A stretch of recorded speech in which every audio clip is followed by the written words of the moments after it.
Viewers like you make this program possible. Support your local PBS station. There's a strange animal living in the creek that runs through our city. One of the most extraordinary creatures on Earth. A platypus climbs out of the creek. The platypus. For some reason, it's not really a reason I understand. It's like I've been granted this window into their world. A gray-haired man photographs a platypus, then lowers his camera. Sometimes I think they live in paradise. Lightning flashes as rain falls. Platypus slips down a muddy bank into a rushing stream. Other times, it looks like hell. The man watches and photographs the platypus. Over the next year, I'll try to get to know some individual platypus. If I can understand their secret world, I might be able to help them. Sometimes in life you have those moments. You realise you just can't keep taking from nature. It's now time to give something back. The man sits on a rock with his legs crossed and watches a platypus swim upstream. Episode title: The Platypus Guardian. Elsewhere, a lone tree stands on vast grassland. One spotted cat leaps over another on a grassy plain. A monkey sits on a log in a forest. As the sun rises over a savanna, a leopard climbs down from a lone tree. Nature.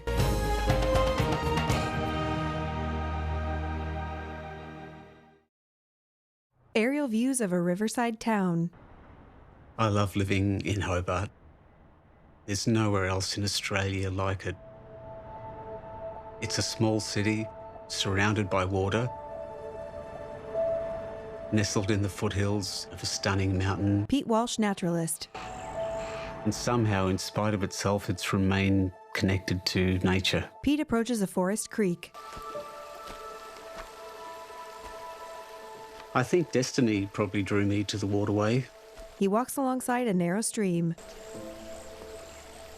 It was a challenging time in my life. Wearing waterproof boots, he sloshes through the shallow water. I'd had a cracking headache for over a year. I didn't feel right. A doctor places electrodes on Pete's face and head. An escalation of x-rays, scans, ultrasounds, and blood tests followed. X-ray images of Pete's brain. The doctors found numerous lesions in my brain. Wearing an oxygen tube, Pete stares straight ahead. At some point, I won't be able to do anything. Now Pete sits on a rock midstream with his camera around his neck. It's a feeling that you're receding from your own life. Water rushes over rocks. Pete walks alongside a narrow creek. I go to the rivulet to reconnect with something that I feel I'm losing. A small waterfall rushes over a steep slope.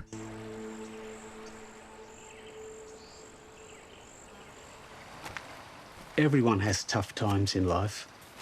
In one of these moments, it was the middle of summer, she first appeared. On a path by a rivulet, Pete steps over a fence and sits on the grassy bank. He lifts his camera and peers through the lens as a platypus swims through the shallow water, then climbs up a rocky bank toward Pete.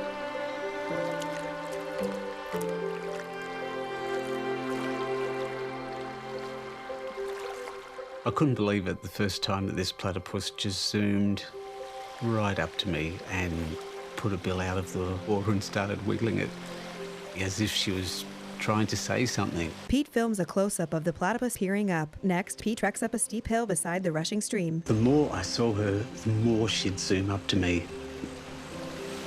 I named her Zoom. Pete sits on a muddy bank and watches Zoom. Throughout that summer, I'd go down to the Waterway and she'd just be there. Zoom climbs out of the water toward Pete. And she'd always come up and raise her bill out of the air and wiggle it around. I'm not sure what she was saying, but I did feel connected to her. Zoom stands beside Pete, then rushes back into the stream. Pete turns to the camera person and smiles. I didn't really understand it, but it felt like a doorway had opened. A magical portal into the world of the platypus. Using a large zoom lens, Pete photographs Zoom swimming in the shallow water.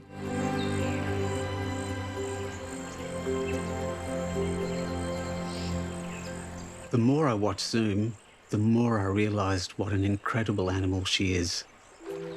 She's an aquatic mammal, a bit like an otter, but she lays eggs like a bird. Platypus are famous for that wonderful bill. And it's not hard like a duck's bill. It's soft and rubbery. It's extremely sensitive and filled with thousands of electrical receptors.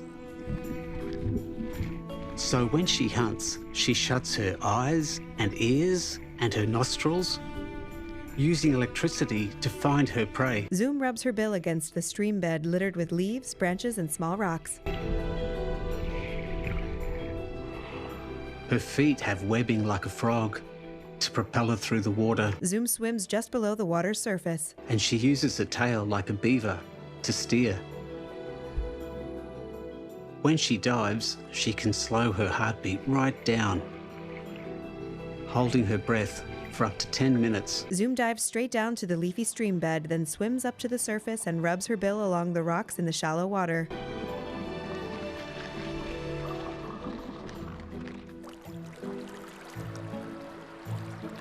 Platypus don't have any teeth, but Zoom can grind up her prey between rigid plates in her bill. Zoom crushes small prey between her bill and a rock in the rushing stream. Next, Pete films a male platypus climbing up a rocky bank.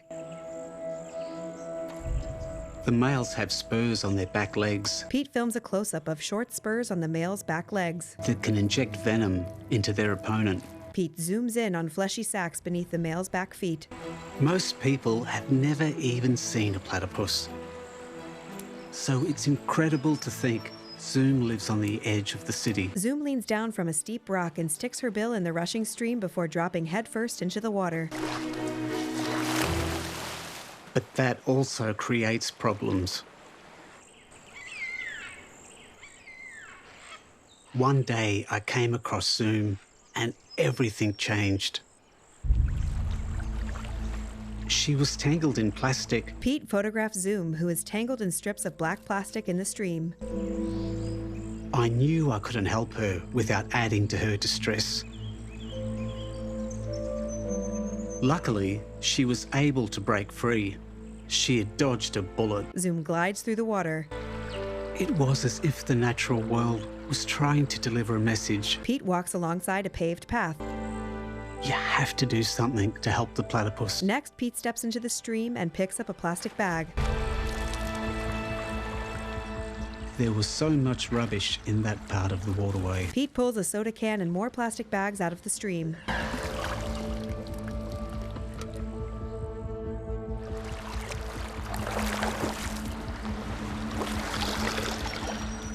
I realised one person would never change everything, and I wanted to learn more about the platypus. I started reaching out to scientists and filmmakers. Brown hair Dr. Chad Hunter, wildlife biologist and filmmaker, greets Pete with a hug. Good to see you. It's been a while. How are you? Good. My name's Chad Hunter. I'm an Australian wildlife biologist, and I've been fascinated by the platypus for many, many years. Yeah, I mean, it's a beautiful little I know, it's section gorgeous. of waterway. Gorgeous. I first met Pete Walsh a few years ago. He's almost a local legend around here. He's very quietly spoken, has no ego at all. So my goal was to find out if Pete's platypus were just random sightings, or whether there really was a population on this creek that could sustain itself. Pete and Chadden walk along the creek. The health of the creek is the critical thing. I felt like we had about 12 months to work with. Unless those platypus could reproduce on that waterway, they were really in trouble. I think for Pete, his medical diagnosis was a real wake-up call. It gave him this heightened sense of awareness and, through that, a deeper connection with nature. If there's a platy hiding over there somewhere, like deep under the bank, there might just be the tiniest sort of smoke signal. Yeah. The tiniest thing that wouldn't be there otherwise. They peer into thick weeds on the creek bank. Pete started noticing things that even us wildlife biologists weren't noticing. On the rocky bank, Pete lifts his camera and photographs Zoom. I've loved taking photos my whole life. When I'm looking through the camera, everything starts to happen in slow motion. Zoom swims upstream, then lies on a rock and scratches her belly with a front foot. It's an extension of your body and of yourself. It focuses your mind on that platypus. Zoom walks along a mossy bank. Next, an overhead view of the creek flowing past trees bordering a row of houses. As researchers, we realized that this waterway was in trouble. If these platypus were going to survive, we needed to engage the community and really change our ways. Pete and Chadden approach a large net attached to the bottom half of an overflow pipe. This is the outfall from the city tip. So in heavy rain, this is full of rubbish. Then, the rubbish gets pounded by the water and forced out of the net.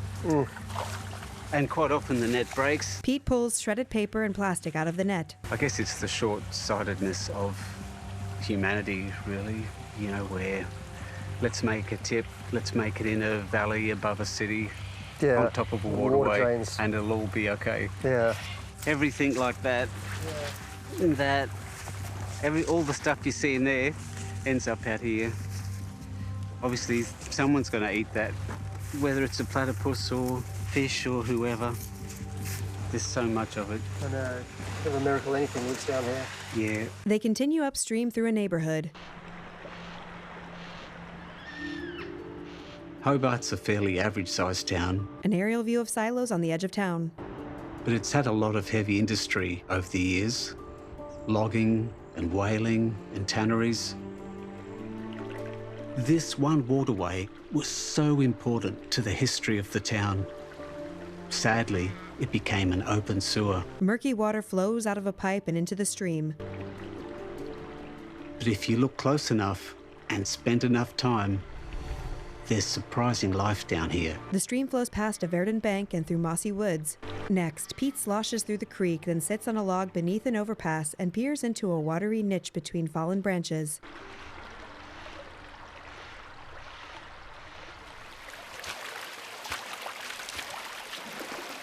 I think people associate the presence of platypus with pristine environments. So when I first saw a new platypus in this urban drain, I couldn't believe it. What was it doing there? Lifting his large camera, Pete falls backward into the water, then sits up.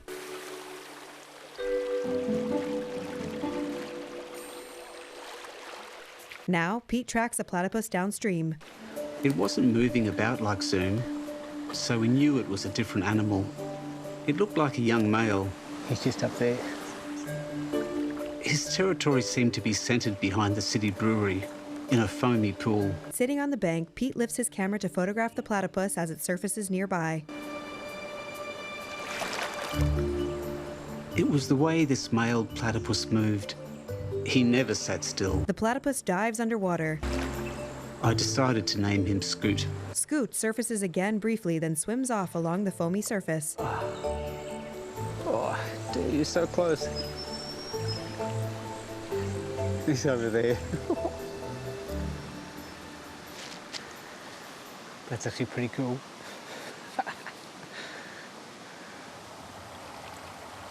Platypus aren't designed for concrete. Scoot swims upstream. You can just see how vulnerable they feel. They sort of cower as they walk along it. It's just an area they need to transit. Scoot climbs up a concrete slope. Now Pete walks along a paved path, then stops, leans against a footbridge railing, and peers down at Scoot swimming in the creek below.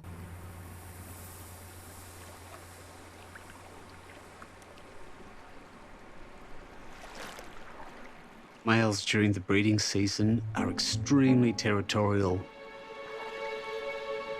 Scoot doesn't like anything in his territory. Scoot surfaces near a duck resting on a concrete ledge, then dives underwater. He even goes after the local ducks. Scoot swims along the surface behind a duck, which steps out of the water and onto the concrete. Hashtag NaturePBS. Scoot swims after two other ducks. The ducks swim off, then fly away.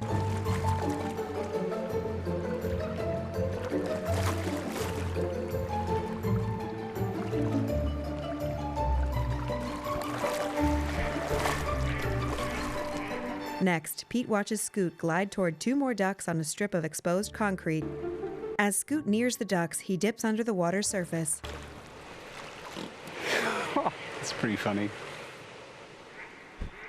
While we were watching Scoot chase the ducks around, we noticed a second male platypus in this pool. Scoot might be territorial, but he usually avoids other males. Venom from this intruder could leave him paralysed. The males swim parallel to one another, sizing each other up. The males swim side by side but far apart before diving below the surface.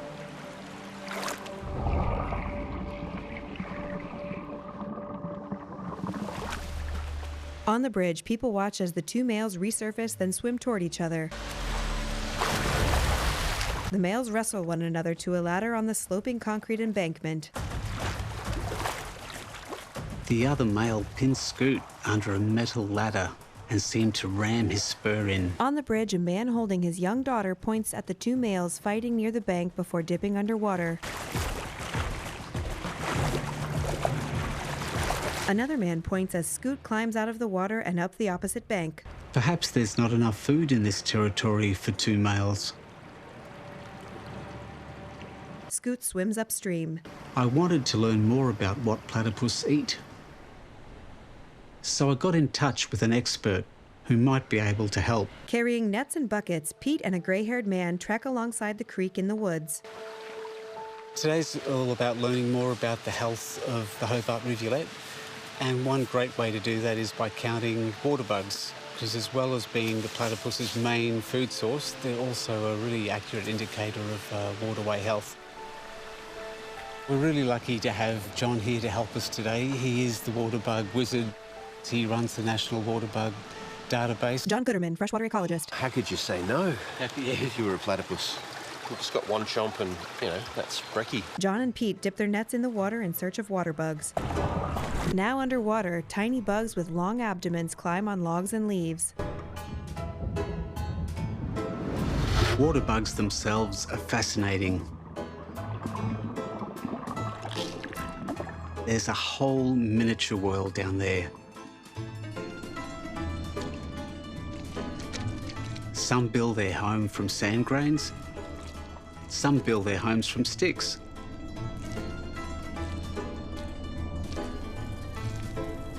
Zoom and Scoot's survival depends on them. Bizarrely, you have this little furry creature who is the apex predator of the waterway. The platypus is like the shark. They can detect electricity given off by the tiniest muscle movement, like the flick of a water bug's tail.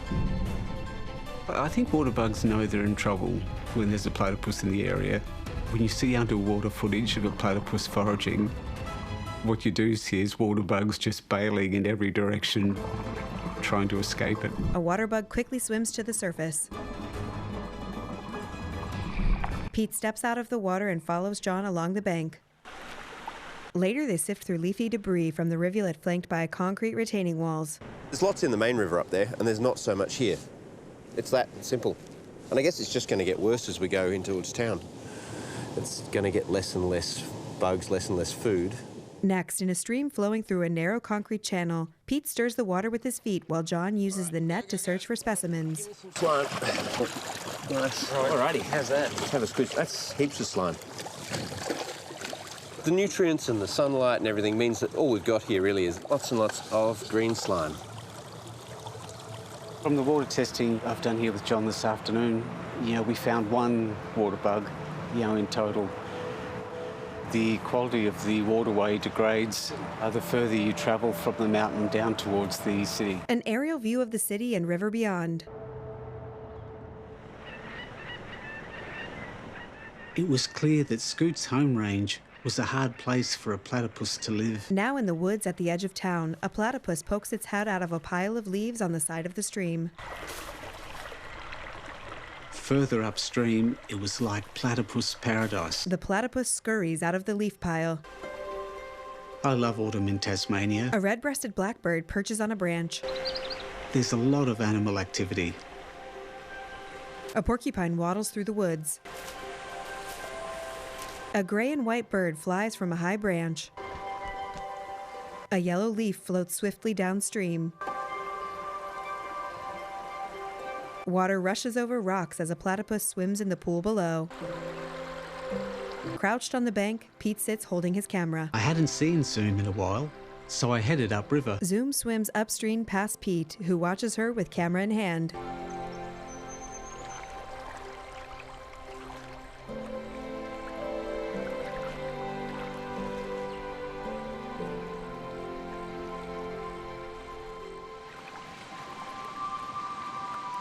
The moment Zoom leaves the water directly in front of you, your heartbeat just goes up straight away. You're trying to stay calm. It's like, what is she going to do? Is she just coming out for a look? But then, she keeps getting closer and closer and closer till she's right beside you. As Zoom climbs out of the water onto the muddy bank, Pete lifts his camera up to snap photos. As Pete kneels on the bank, Zoom waddles up to his right. She pauses for a few seconds, then turns and hurries back into the stream. And then does a poo. Pete snaps a photo of Zoom, then lowers his camera and smiles. It's pretty awesome. It's kind of weird and awesome at the same time. Look at that. After spending so many hours with Zoom, I'm guessing that she's beginning to trust me. Pete rests his right hand on the ground, points to Zoom's scat beside him, and smiles at the camera person. I wanted so desperately to remain in that platypus bubble. But sometimes there are startling reminders that the city is never far away. Later, Pete crouches on the bank and stares upstream at an excavator dropping rocks in the creek.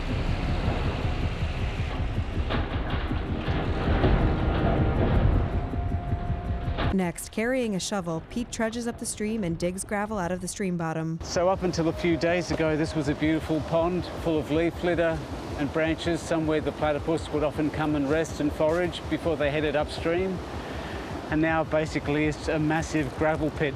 He turns the shovel sideways and drops the gravel back into the water. But to actually see it in the waterway, it's a catastrophic amount of gravel. Pete kneels by the waterway near men working around the excavator. As Zoom swims upstream past Pete, he snaps a photo of her. Now Pete faces the camera person and shrugs. It's difficult to understand. It's so distressing, really. There's no words for it. Pete looks down and presses the shovel into the dirt. Next, Zoom wanders around on a dry section of the stream bed. Just when you think nothing else can happen, An overhead view of the residential neighborhood bordering the woodland. we hear chainsaws in the distance. A man wearing an orange jacket and safety equipment uses a chainsaw to saw a tree lying across the creek. Massive willow trees were being chopped down. Another man with a chainsaw cuts down a willow tree on the bank. They're not native trees, so I understand why they need to be removed. But the river was looking like a war zone. An overhead view shows cut down trees littering the banks of the waterway. Zoom crawls down a bank covered with gravel and slips into the stream. Now, thick white clouds move across the sky. Later, dark rain clouds gather. Rain pours down and lightning forks across the sky.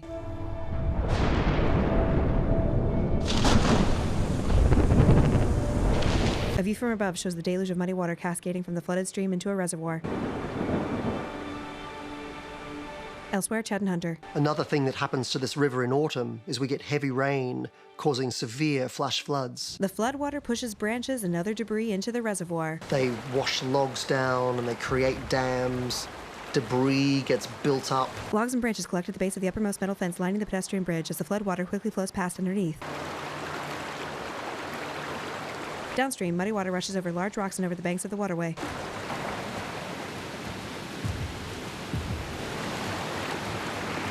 All of a sudden, the platypus will wake up with a very, very different habitat around them. Zoom surfaces in the fast-moving water. The water level can rise 2 meters overnight. And you realize what a struggle this is for the platypus. Zoom attempts to swim upstream, but is washed backward over a slope in the stream bed. Next, Zoom trudges upstream along the bank.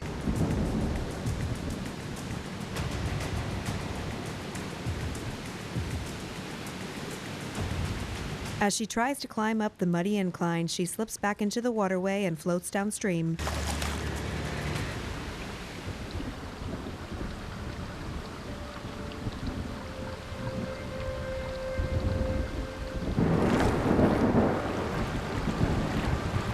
All this floodwater rushes down stormwater drains and under the city.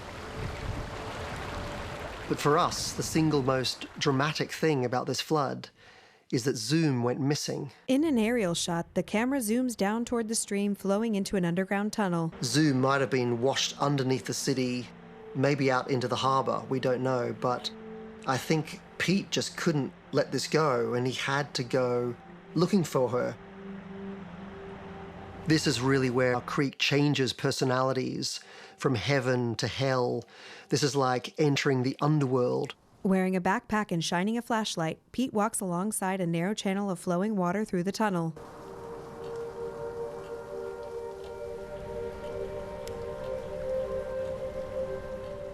I'm looking for two things. I'm looking for places where platypus might shelter in an emergency. And the second thing I'm looking for is any sign of platypus scats just out of the waterway. For platypus, there's very little food, and there's very few places to shelter. It's not really where they want to be. As he walks on, Pete shines the flashlight on graffiti covering the tunnel walls and studies the colorful artwork. Now crouching in a large niche, he shines the light on small plaster heads lining the walls. Amongst all of these plaster baby heads, it's almost like a tombstone or memorial to the platypus, which is kind of cool and kind of bizarre at the same time. I'm not sure exactly what the intention was of the artist. Pete shines his flashlight over the white plaster art attached to the concrete walls. He continues down the tunnel. Well, this is an example of how great our disconnect is with nature, where we turn what was a beautiful waterway into a drain just out of our own convenience with no regard to anything that was, you know, whether that was platypus or just whatever the habitat that would have been here. This really is the graveyard of the Hobart rivulet. Pete walks through a narrow opening. We're only really here to look for Zoom. She could have been washed out, she could have drowned, she could be injured somewhere. You know, that's just the reality of this situation. Pete passes graffiti-covered walls as he heads out of the tunnel towards daylight. He emerges outside and walks beside a stream flowing through a narrow concrete channel. It was clear the flood threw a lot more than rubbish into the mix. Pete kneels in the rivulet and passes a net through the water. A man nearby crosses the stream holding a net. He's coming towards the hole. The first platypus I saw after the flood wasn't Zoom. Oh, you got him? It was a female, and she was tangled in twine. They use scissors to cut the twine. Hey, buddy, we thought you're safe. Oh, it's a bit blind. Oh, it's cut right in, hasn't it? Once we'd caught the platypus and started removing the twine, you could really see the depth of the injury. Pete holds the platypus. Can we see the muscle? The red? Yeah, we can. They bring it to the hospital. It really took a community to catch one animal. The care was incredible. They took the platypus in, they took x-rays and checked her over, gave her a physical, cleaned out the wounds, put in fluids, painkillers, antibiotics, and then put her to bed. The doctor operates on the sedated platypus. Sort of putting some stitches in this and get it closed up. Over a couple of hours, they stitched up the two wounds. Pete listens to the platypus's heartbeat through a stethoscope. It really did take the animal quite a while to wake up.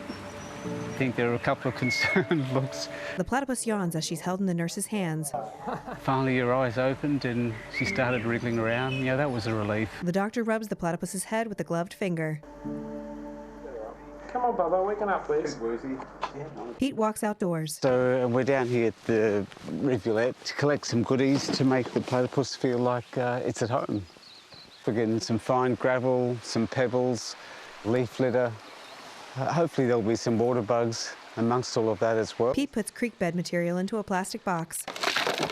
All right. It was a phenomenal thing to see how much passion was burning inside him at this stage to really try and help the platypus in a much more proactive way. Pete moves stones. Oh, look at that. So what I'm doing with my hand, the platypus does with its rubbery bill, except after just a couple of minutes, my hand is getting ground down. Yeah, I think that's probably enough. I might just start loading this stuff in the car so we can get this stuff to the platypus. Pete carries the tub along the street. At the hospital, Robin Gates, wildlife rehabilitator, unzips the cover to a small tent with a warming lamp shining down on it. Inside, the platypus rests among dirt and leaves. Pete takes pictures of it with his phone. It's just such a lovely thing to come in here and find her curled up asleep. I'm surprised at how kind of slow her breathing is and deep. It's kind of... Yeah. Yeah. She's had a good 10 hours sleep, so it'll be safe to let her feed now. Pete gently pets the sleeping platypus. Now he pulls her from the tent and lays her in a plastic box with water and rocks resting at the bottom. She moves around. Straight away there's that behaviour of nosing around. He's had a big operation and even we wouldn't eat well for the next couple of days. The main thing is to just offer her as much as she'll take and give her as much time as she needs to feed. The platypus scratches her neck with her back foot.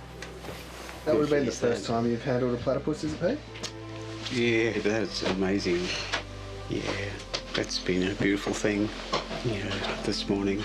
Now the morning sun shines softly on the churning river.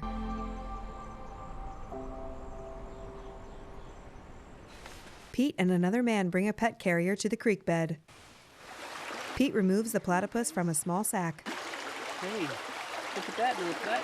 The platypus pokes its head out, looks around, then slowly moves out of the sack and goes toward the moving water. Good to be back, I reckon. We'd released the platypus into a downstream flow, and while we were talking, I had half an eye on her, and she sort of kept popping in and out of the waterway, which was really peculiar. The platypus scoots into the water, then climbs back out onto the grassy land beside it. She rests and returns to the water. And then she did seem to disappear. I guess that was goodbye. Standing around, it's sort of been like a successful release. Pete looks down the rivulet as the platypus frolics downstream. Yeah, she's really getting in and out a lot. And then your little head popped over the concrete and she hobbled past us, clearly not able to walk properly. So we followed her. Why is she doing that? Mate, that's a really unusual behaviour. She doesn't want to be in there. And every time she touched the water, it was almost like she was repelled by it. Whether that was pain or Pete picks her up. Or not being able to swim. Why is she walking so broken? Is it actually injured, mate? Or clearly she was much worse than all of us thought. I think Dr. Luke Gregory, wildlife veterinarian. at this point would be to take her back into care again, as hard as that is. The platypus scratches her neck with her foot. Luke took Platypus back to Bonarong that night and actually spent a bit of time checking her over. Luke listens to the platypus with a stethoscope. And he noticed like she'd really lost control of that right claw, like she couldn't knuckle down. A white dog approaches Pete as he stands by a metal fence. He pets the dog. And then the next day, Luke messaged me, letting me know that she had died. A note on the fence reads, "Elegy for a platypus." I think even just the response has been sort of really beautiful, that people were touched. Pete rubs his nose and looks down. Right? Pete smiles, then looks off into the distance, tears in his eyes.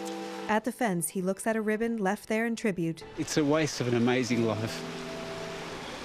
It's like, this can't be for nothing. Wearing glasses, Pete reads the writing on the ribbon. Yeah, I think we have to honour her life and the lives of all of the other animals that have died in that way and do something. At the fence, he hoists his backpack on and walks away. Now an aerial view of Hobart, a snow-capped mountain in the distance. Sunlight shines on the Cascade Brewery building. It was a tough winter. Indoors, Pete looks at a laptop, then speaks to a class. When we lost that one platypus, it was a real turning point for me. And these incredible animals that are in the waterway that have somehow... I'm normally a shy guy, but I realised I needed to step out of my comfort zone. So I'd like to introduce Pete Walsh for our next section of the evening. So thanks, Pete. I started to talk to the public about the challenges platypus face in our city. So are we the greatest enemy of the platypus? And if we are we okay with that being our story? Sadly, Australia's treatment of the natural world continues to make news for all the wrong reasons. The community reacted in a way I'd never seen before. Volunteers pick up rubbish from the creek. More and more people wanted to help save the platypus. A gloved hand picks up a paint can. A man paints Zoom's portrait on a brick wall. To raise more awareness, we managed to get a big mural of Zoom painted on a coffee shop wall. I even started getting calls about pollution in the Waterway. I mean, this is a spill at a bad time of the year in a bad spot. Pete dips his hand in the water. It's pretty awful. White residue clings to his fingers. Whatever that is. With this kind of pollution and rubbish, the best way to understand it is not just to see it, but to feel it. Put your hands in it. That's what the animals are doing. You know, that's what we're forcing them to do. If no one reports a spill from the point of view of the people who manage the waterway, the spill never happened. Super important. If you see something bad happening, you know, let somebody know so there's a written record of it. Pete walks along the creek. Now an aerial view of Hobart. It was clear these urban platypus were living right on the edge. A platypus skitters down a concrete slope into a shallow stream of water. It was such a relief to see Scoot again. But his behaviour seemed to be changing. He seemed more energetic, more adventurous. Scoot climbs up a concrete embankment. He frolics in the rushing water.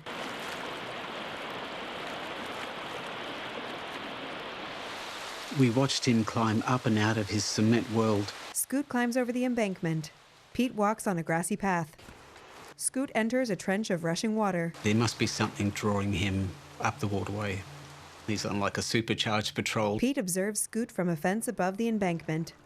Scoot swims against the current. The water sluices over his body as he makes his way forward. When Scoot travels up a concrete slab in the water, he creates this amazing effect like a giant bow wave. He's like a dinosaur crossed with a Formula One car. It's just this beautiful fan of water. The water ripples as it glides over him.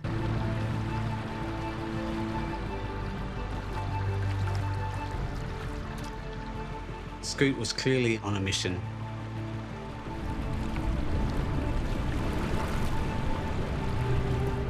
During the breeding season, male platypus virtually give up on feeding. Scoot reaches the water's edge, then climbs onto root-covered land. They can travel miles out of their home range. Scoot clambers upwards toward a stone footbridge, then swims through shallow water covering the stone riverbed.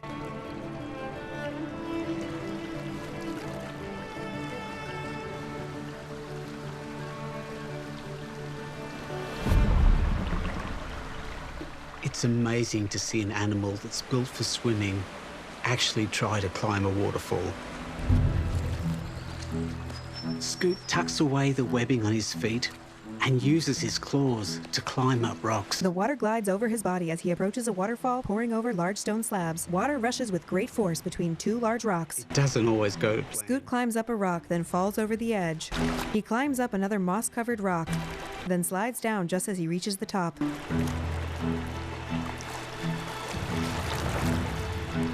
Water drops on him from above as he crosses another rock. He climbs up another stone as water washes over him.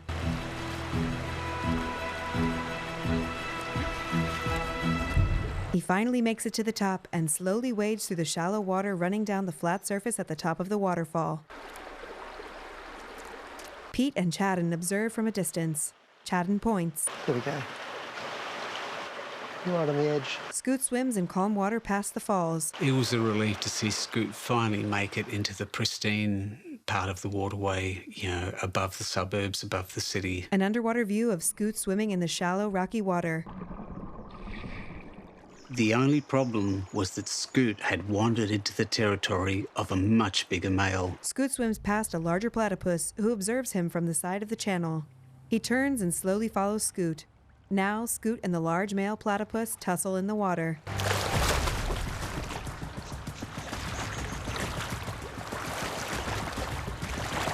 The males twist and turn to avoid each other's weaponry. Water splashes around them as they writhe together.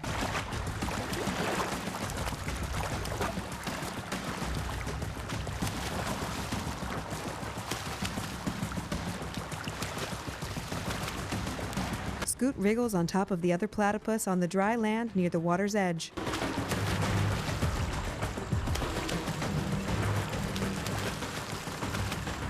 Scoot managed to wedge his spur into the other male's rump. The other platypus pulls out from underneath Scoot and tries to clamber up a thick tree root, but Scoot pulls him back down.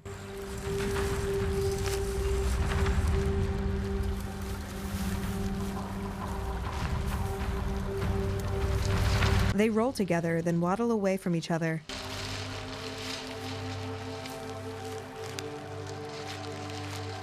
Scoot moves through the undergrowth and reaches the grassy riverbank. This was the first fight we'd seen Scoot win. Scoot slides into the water. Pete steps through the shallow water near him. I was following Scoot upriver, and we came across a female grooming. Pete crouches at the edge of the rocky shore and raises his camera toward a female floating in a pool of water nearby. She was lying back scratching, releasing her scent into the water. The female rolls onto her back as she scratches her belly with her foot. Pete trains his camera on her. And then I realized it was Zoom. Zoom rolls onto her stomach. All that time she was missing, but here she was, upriver. Zoom scratches her side with her foot. Scoot had been following the smell of a female he'd never met, and he'd taken me along as his wingman. Scoot glides through the water toward Zoom.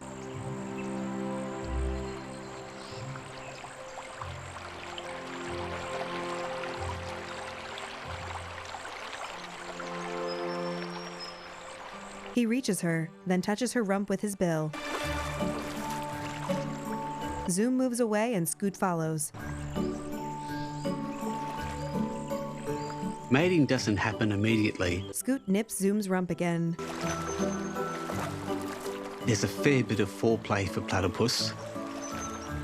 The females are really testing the males. They play together in the water. Scoot might have been from the wrong side of the tracks, but it felt like Zoom had finally met a male that she was happy to mate with. They splash around in the water, then swim together to the riverbank. Scoot climbs on top of Zoom under the vegetation near the shore.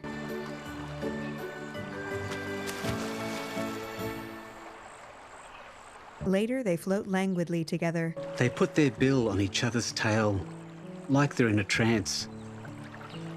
I call it the platypus love donut. They float next to each other. They lie with their bills clamped down on each other's sides as the water rushes past them.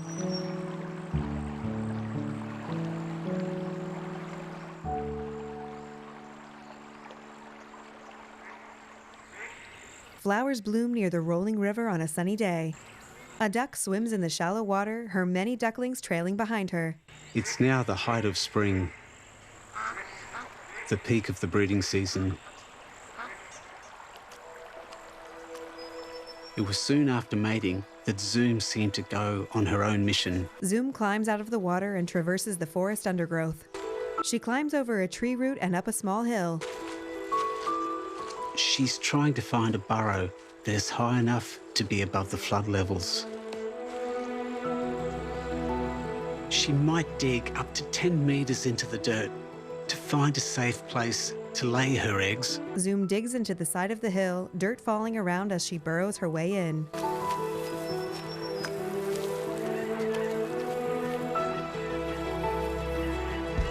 She has to get it exactly right for the young to survive. Zoom continues digging, then crawls into the hole she has created. Dirt tumbles out of the other side of the hole.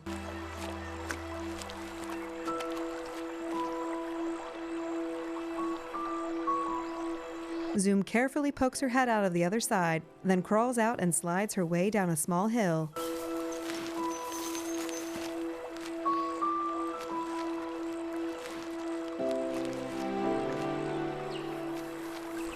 She continues down until she reaches the rocky shore and slides into the water. This is the first time I've discovered a nesting burrow. The nest building is like a miracle of nature, in my opinion. Zoom heads back out of the water, clutching leaves and twigs with her tail. I didn't know that Zoom could curl up her tail like that. Her grip needs to be strong to hold on to that vegetation. Zoom clambers up rocks and reaches the grassy shore. She breaks off some blades of long grass and adds it to the vegetation in her tail. She swims through the water and climbs onto the shore. To see Zoom come out of the water with her full load of nesting materials and then disappear into a tiny burrow, it's incredible. How does all that stuff even fit in the burrow? The platypus can hardly fit through that hole. She's constructing that nest in 100% darkness. Zoom moves a twig around the opening of the burrow, then pokes her head out and climbs down.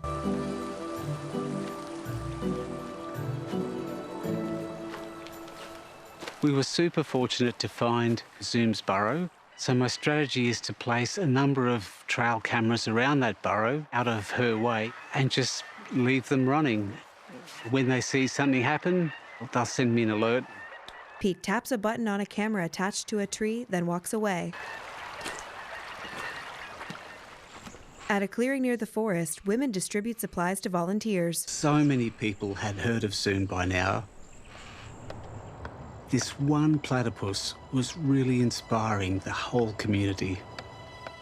Locals were now coming out to help protect the platypus's home. It's just really inspiring to see you all out here today to help regenerate this area. Seeing the community come together to do the reed planting along the rivulet, was a beautiful thing. The volunteers dig into the earth and plant trees. It takes the community to care. If you want to look after native wildlife, plant Tasmanian native plants. One person can never do it all. And also, one person won't be around forever. Adults help children water and plant saplings. That is the critical thing, that the community takes ownership of their waterway and caring for their waterway. If the work that I've done with Platypus has sparked something in people and driven them to act, I think that's a great thing. A person tamps soil down around a sapling that is staked and surrounded by a protective shield. A kangaroo with a joey in her pouch scratches her ear as she stands in a field. Pete walks nearby. When I woke up one morning and looked at my phone, I saw 2 or 3 alerts from the trail cameras around that nesting burrow. It was like something's gone down. Pete removes the camera from its perch and opens its case. All right. The moment of truth. Pete smiles and looks at the video. In black and white night footage, a young platypus scampers out of the burrow. To see a youngster come out of Zoom's burrow was such a magical feeling. Color footage of Pete near the baby platypus. And the next day, I'd come down to the pond here, and I've just been walking around for a few minutes looking for him. There's me walking around looking for him everywhere, but the whole time he'd been behind me. Pete shakes his head and smiles as he crouches in the water with his camera in his hands. The baby makes its way over a rock near the water. Young platypus are so vulnerable. Pete lies on the bank near the baby and takes its picture. And so clumsy. The baby stands near the shore, then slowly tumbles sideways into the water. Now it tries to climb over a small rock, then slowly tumbles down. Now it swims in the water. But Zoom's work as a mother is done. Now her baby's out of the burrow, he'll have to find his own way in the world. The baby falls into the water as it stands near the concrete slope at the shore. The baby rights itself before it rolls completely over. Now it swims near 2 birds. One of them flaps its wings and jumps aside as the baby approaches. Zoom's youngster gives me hope that Platypus can continue living in this city. As the baby slowly makes its way across the vegetation at the shore, Pete smiles and shakes his head. The baby flops onto its side and scratches its belly with its foot.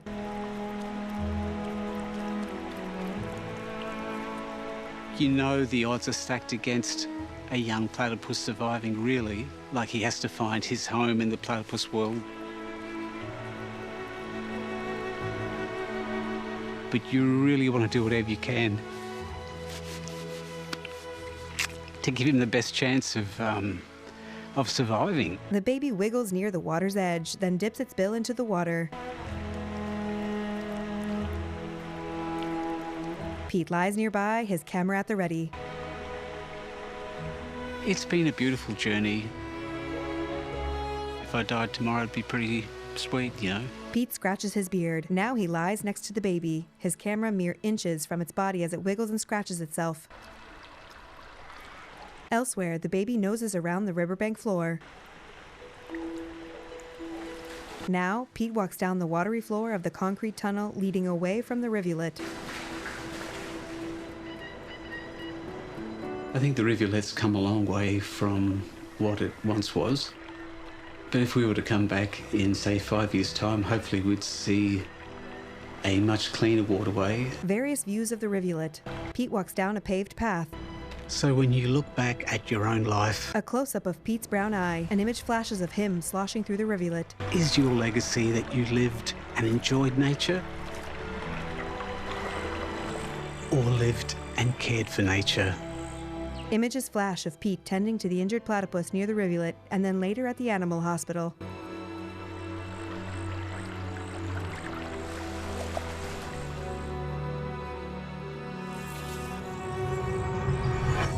A close-up view of Pete's eye as he blinks.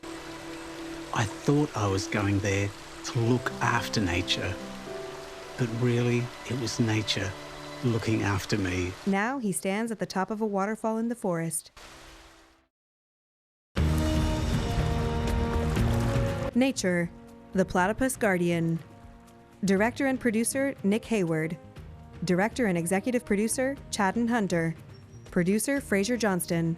A list of additional credits follows, including for Nature, series editor, Janet Hess. Senior producer, Laura Metzger-Lynch. Series producer, Bill Murphy. Executive producer, Fred Kaufman. Description created by NCI Described Media.